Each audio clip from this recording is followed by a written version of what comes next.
This is a portrait of the Welsh poet Dannie Abse by Josef Herman, who was a Polish-born artist but who escaped because of the anti-Semitism in Poland, first to Belgium and then to Glasgow and London, but by the early 1940s to Wales. He heard in 1942 that his whole family that had stayed in Warsaw had died in the Warsaw Ghetto, and so he was the last survivor of his family.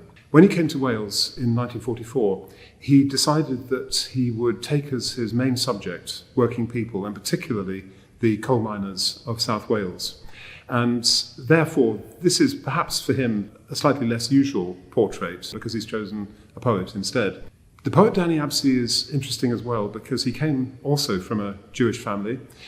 He grew up in Cardiff and he went to school in a working class Catholic school in Splot, instead of one of the other schools which you might have expected somebody from his background to be able to go to. He is best known as a poet, one of Wales's greatest 20th century poets, but as it happens, his main profession was as a chest surgeon, consultant. And I think we could do with a few more of those just at the moment. I particularly chose this work because it's a reminder of the importance of welcoming immigrants. Josef Herman was an immigrant. He gave so much to Wales. He contributed so much to the artistic life of Wales.